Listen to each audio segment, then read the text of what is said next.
the sausage. Thank you, Sean. All right, so Hall of Fame. We're big gear nerds here. That is no surprise to anyone who's ever met us. So we are going to induct another member, or we're going to create a new member for the Hall of Fame, basically, is what we're doing. Sure. Induct a new product. And they've been hiding in plain sight in the middle of the studio because we didn't want to have to move them in the 10 seconds that we just had there. And it looks real good under the lights. It really does. So we are inducting into the Hall of Fame. The 9th inductee is the Zildjian A cymbal. Boom. Or all of them. The entire line. Not just the new beat hi-hats, arguably the most recorded hi-hats in the history of music. Nope. No. We're inducting the entire line. New, and we have old, vintage. everything. Everything. This is the industry standard. This is when you would walk into a music store back in the day. This is what you would see. You would see a cymbal display just like this. And you would have a ride, a few crash cymbals, and a pair of hats, and maybe a splash. And that's it. You didn't have, I need an 18-inch crash cymbal. Well, what do you want? Do you want thin, medium, rock, or heavy? No. You had an 18-inch crash cymbal. Am I right or am I right? You're right. This is right. And also, I'm going to bring this up too because hiding in plain sight, because I brought this home, this is from my personal stash, is this guy right here. This is an old vintage A ride cymbal that actually used to belong to John Pfeiffer. This is your old ride cymbal that you sold me. And since we were going to induct the entire Avidus line, most people say Avidus, but it's technically Avidus. Which is his name, Avidus Zildjian. And this was a ride cymbal, and Rick, that John was going through. He was selling off some gear back in the day. I think you were moving to your pad now. And this is it right there. Check it out. Yeah, man. Don't let him play it. He's going to want it back. It's a great, It is. 20-inch medium ride, Zildjian. There wasn't a wide variety back then anyway. And, of course, it's gone. It used, I think it, if you could look. I think it was in there. 20. No, that's 65. there it is. 60. It says $65. $65. 65. Imagine. This was at a mom and pop music store in Orlando, Florida. Nice. I needed a ride because I got robbed. Oh. I was all depressed and everything. But anyway, and I was with the Showstoppers at the Big Top Lounge, probably Big Top Lounge. 69. Good name. It really is. Probably about, I think that's about right. 1969. And that's $65. $65. They wrote it right on the symbol? Yeah. Imagine if we did that. It's funny. Do you see it? I see it, yeah. 20-inch. Yep. $65. $65. Imagine At a mom and pop tomorrow music store. you walk into Drums, etc., and a brand new Beautiful. 20-inch Zildjian that's ride so cymbal is $65. Oh, yeah.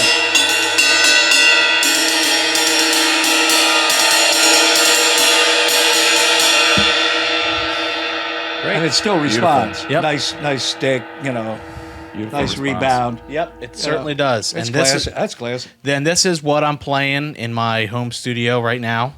My home studio meaning my third floor where I keep my drums. This is the cymbal that I'm playing. I'm not doing much jazz on it, but I am playing a lot of rock and roll on this. Yeah, I did too. Yeah, I know you did. For sure. But I thought I'd bring that in because it's kind of cool. So Yeah, very cool. Yeah. Oh, you want to put it back? yeah, might as well put it back. But yeah, so a lot of these, as you can see cool. if you're watching the podcast, if you're listening to it, you can't see. So I'll describe it to you. The modern A Zildjian cymbal is no longer just that little stamp that you got to look real close for when you spin the cymbal around. Obviously, they started printing on top of them not only a big Zildjian logo, but then the classic A, and then underneath whatever specific version of the ride it is. Based on the lathing is really the biggest difference. Where they lathe, how much they take off the cymbal, how much material they leave back. The bells and the sound profile shape of A's are fairly similar. You can take an old one or a new one and check them all out. But we got a medium thin crash, a thin crash, but the A line typically does not have a brilliant finish on it. There are some out there. I think we have an A suite downstairs that's got that on it. Got like kind of more the A custom look. So most of the time, if you see an A cymbal that's got the brilliant finish, it'll likely be an A custom. Not all the time. They make a couple brilliant A's, but for the most part, this is kind of like your classic selection of A crash cymbals, A ride cymbals, that sort of thing. And then, of course, the vintage vibe. Yeah, sure. Vintage vibe. You know what I mean? You can't go wrong. I know tons of drummers that purely play 60s, 70s A's. Yep. Like that's their jam. And they're not from that time, but that's their jam. You know what I mean? They're just a good, versatile. You can play Absolutely. all different styles of music with these cymbals. And I think that's why they've stood the test of time over the years. There have been a lot of new cymbal companies that have come up, and they're innovating new things and everything else. But still, the Zildjian A's remain consistent, and that's kind of funny because they have the reputation of not being consistent. Right? Like you can find a 18-inch medium thin, and you grab 3 others, and they don't sound the same. Now, some will say, "Oh, that's a bad thing." No, that's a great thing because you never know. Yeah.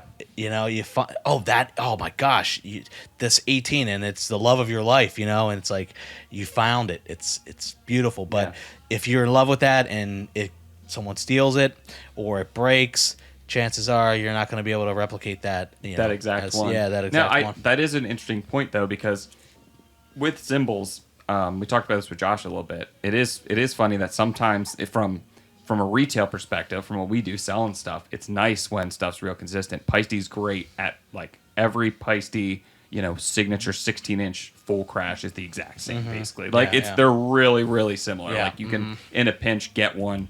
Or, if you get one, you dig it, you play it in store, you take it home, and then you want to order online from the same local drum shop, because that's what you got to do, support local drum shops. Maybe they'll just ship you the next one. You can be pretty safe. I do recommend shopping in person with cymbals.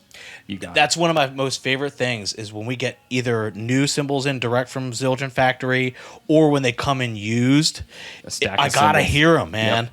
I want to play them. Like, every cymbal you gotta go through. Yeah, yep. Because you never know, and you're like, oh my god, there it is. So and you're not gonna get that. You're gonna get consistency with the Paistes, right? But it's gonna be a different type because you know what the 16-inch full crash is going to sound like. It's going to sound awesome. It's going to sound great. But I love getting the old cymbals in and and then the dirt. The grime. Some Look dirt at that. on it. Yeah, there is There's some dirt on it, and I dig it. I dig the dirt. I'm not out here cleaning my cymbals. I'm sorry. Never. I'm sorry. But if you need to clean your cymbals, go to drumsetcetera.com. I would recommend. Yeah. But there are different things out there. There's Groove Juice, which is simple, wipe down, get some fingerprints, especially if you got brilliant stuff. You want them to look nice for a photo shoot or something. Wipe all the fingerprints or off if you're sending this out to a customer. Or whatever. You clean it up a little bit. Beat up. Absolutely. But that being said, I say once you take a cymbal home, man, that's your dirt. Leave it on there.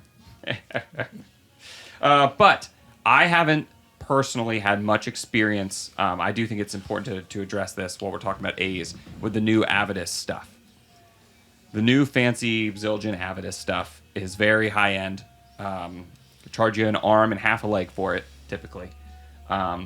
Nowadays, is supposed to be more genuine to the cymbal making process and all of the, the stuff they were doing back then versus back in the now. day. Back in the day, yeah.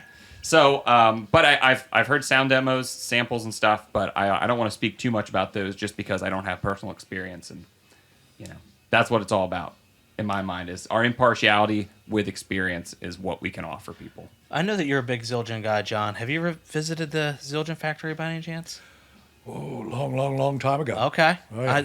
I thought maybe I heard that story. So you did go check it out. Mm-hmm. That was that when they were in the single room in a little hut. Flew over to Turkey. And, No, that would be cool. But no. What was it? Norwell?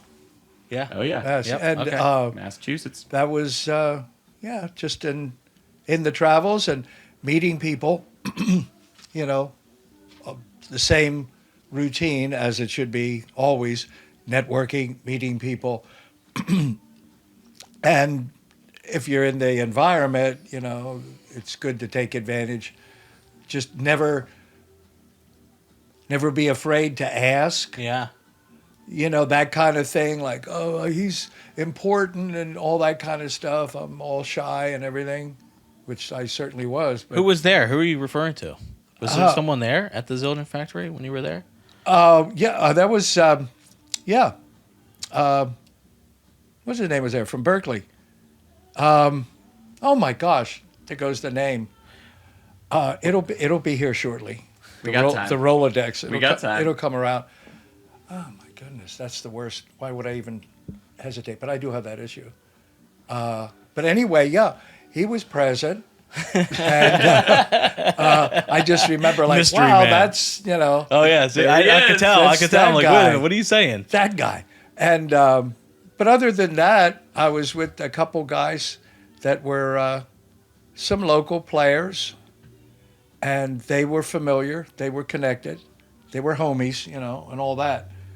So, hey, you want to go to the plant? Oh, that would be awesome. And sure, absolutely. Yeah. Yeah. By the way, it was Alan Dawson. There you go. Sorry. There it is. But there was a star. He was Yeah. in there and hanging a bit. And I saw him play quite a bit up there. Lenny's on the Turnpike. And I'd have a day off and he'd be there with, he played all the time. He was there a lot. And so, of course, it would be important, if you're in town and Alan's playing at a jazz club, you would be going. And I was starting to get into the jazz thing at that point. I always had interest. And I would play some of those rhythms, maybe, depending, in some parts of my career, some of the years I'd had an opportunity. And then being in towns where they had some good jams, and I would go and have the experience, sign up, never get a chance to play, though. Usually that would be the case because they would be big jams. Yeah. There'd be a lot of players. But eventually, I can tell this one story about in Vegas, and it was a jam. Monk Montgomery was running it before he created the Jazz Society in Vegas. And at this club where they would start after midnight and sometimes go to 6, 7 in the morning, that kind of thing. And some of the great jazz artists would come by. A lot of people played there.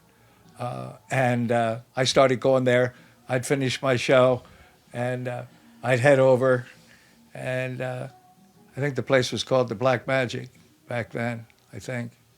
Anyway, it had many different names over the years. There's a whole bunch of stories there, for sure. But anyway. Anything to do with the mob? No, there you go with that thing. Yeah, no, it was a different vibe. Ixnay. Yeah. So I don't know how many times I went. First time I went, I listened. I was scared to death, and I kind of got a feel for the thing. And then a couple of the guys, we went, and they were really good players. I was just connecting with a couple of the guys in town, and so they said, hey, we're going to the jam, man. We're coming. I go, yep.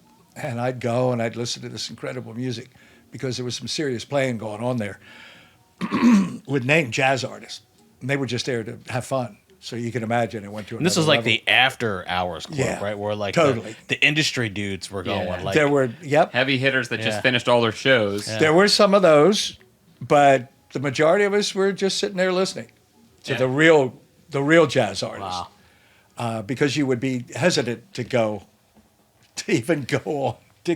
there. Yeah. You know, Well, But just that- hearing you're like, you're going. I don't know how old you were, but you're like, you're a great drummer, and even you are going. Oh my God, I'm blown away. I know. I'm scared. well, Jeez, no, I- because Yeah, They Because- wouldn't let me in the place. no, me either. just having a little bit of an understanding, like chops weren't too much of a problem. Everybody had chops, and being able to play quick, and of course the tempos they were very quick, and can you ride, can you endure, that kind of thing. Yeah, but that would be about it because there was a limit. You were listening as much as you could to the art form, but you still hadn't done it at that level. I'm talking like what I did, maybe a light cocktail stuff and maybe some big band stuff. That was pretty much it. Not the real serious playing tunes. Those guys and are like really, the next really level guys. blasting. So then it became a place where, you know, they would have an opportunity. They would give an opportunity to us, you know, the guys. So what year? The guys from the strip. What time period is this? What year is this? Oh, that's late '60s. Okay, just for context, because we know what time period you're talking about, but Yeah, people tuning in are like, "What? Yeah. What? Yeah, Is this well, what Vegas is like now?" And it's 50s. like, Well, this not is really, but different. But the ballgame. 50s and 60s, there was quite a bit of jazz going on, because a lot of the guys that came into town to start doing the shows and everything were jazz drummers, Yeah, and that was what was happening back then. You know, because they all had that under their belt. You know, they played the swing bands and all that kind of stuff, the big bands. Yeah. The 40s and 50s, all that stuff That's going it. on, and then things started changing a little bit with with the rock and roll thing coming in, and whatever that was about, drawing on all kinds of different rhythms. But- And a lot of it was the shuffle vibe. A lot of that happened in the studios, and they were jazz guys that were doing that. Yeah. Because they could play that, and they just kind of straightened it up a little bit. But they still had that lilt in the vibe, yeah. you know, through that time period. There was still that thing going on. You could hear it. But anyway, getting back to the jam thing, Yeah. when you would sign up, I mean, you knew you were going to be there for a while, depending on when you got there. Okay, because there'd be a list a mile long, and it was kind of cool because everybody knows everybody. They know what you're about. It hits the streets pretty quick. Yeah. And then you're allowed, so to speak, to maybe hang or something. Yeah. Because there's some mutual respect or whatever. Because if you couldn't play a little bit, you wouldn't be there. There was that kind of thing that went on.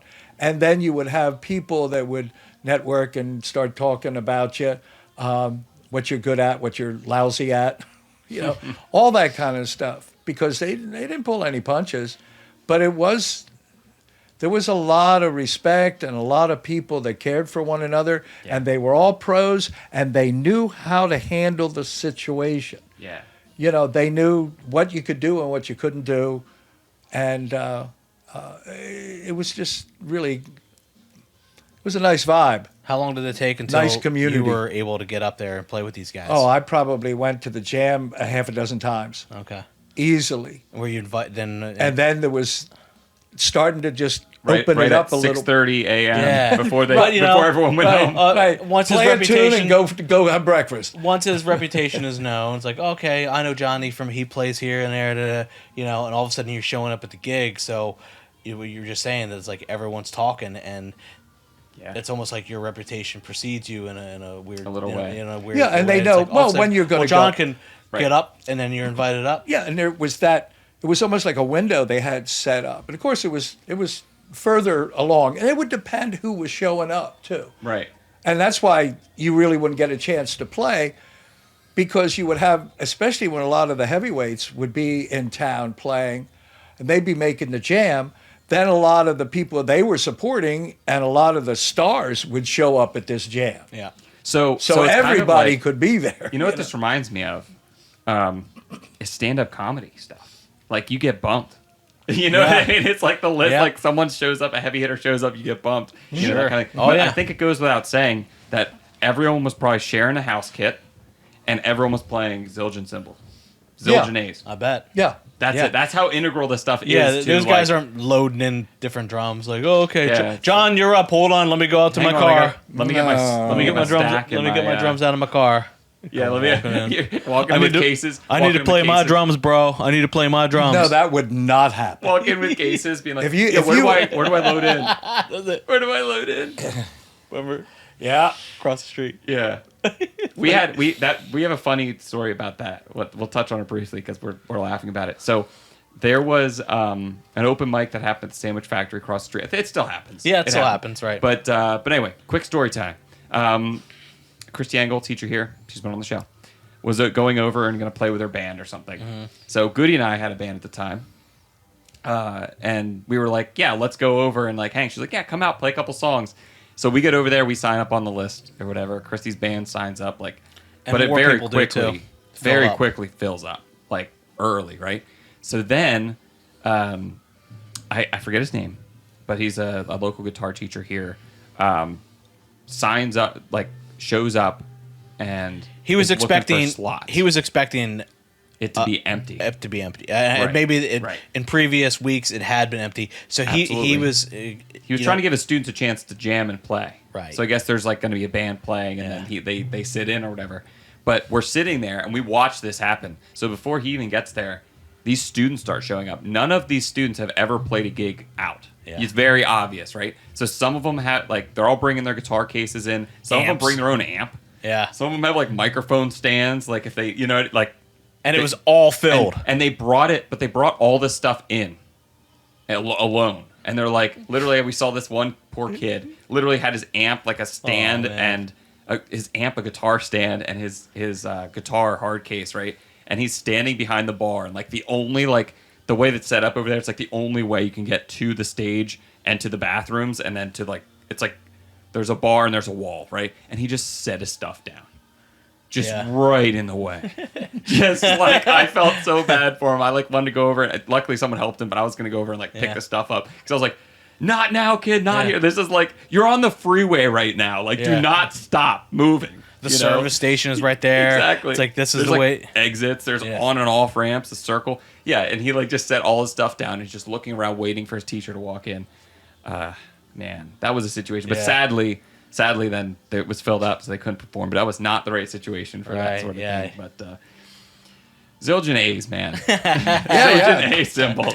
There be the Zildjians. Therapy. And usually, like, usually a Gretsch. Yeah, 4-piece Gretsch set, Nice scratch kit. you know, and set up, and you played it as it was, and it was set up correctly. You know, Yeah. no matter what, it was correct. If you wanted to adjust the snare, yeah, sure. But other than that, you know, just play, kid. That's And it. you know, still do that's the it. tilt forward too. You know, when you play your snare, I notice you. A little bit of an angle. Yeah, a little Yeah. bit of an A little angle. bit Yeah. for the traditional grip. Yeah, because of that. Yep. You know, it's the way it is. Yep. It's It the is. way It's it's the comfort way it and happened. It's the ergonomics. way it was created. That's right. You know. That's why the Why are the you snare drum holding your stand sticks like has that, a man? tilter on it. Yeah. There it is. That's Yeah. why. So you can tilt it. But yeah, I just It's logical. think about some of those because there were some really really fine drummers and a bunch of cats from all over the country. Ended up there were quite a lot of people that ended up they were in Vegas and they went to L.A. You know, so there was a little bit more action there because there was action. You know, everybody was looking to get into recording and movies and stuff. But a lot Now of the everyone's a lot of the leaving cats, yeah. But a lot of the cats, they were East Coast guys. Nice. You know, there was a lot of that, and Cool. it was just an amazing vibe. Like I said, the brotherhood of drummers. You know, Yeah, everybody what- kind of knew. And my good fortune, I don't know whether we want to go there now. Let's wait. Okay. Let's wait because Okay, we're going to but go bank there. that. All right. Bank that. We're going to go there. Let's get through a couple quick questions and then we can really unlock. Yeah.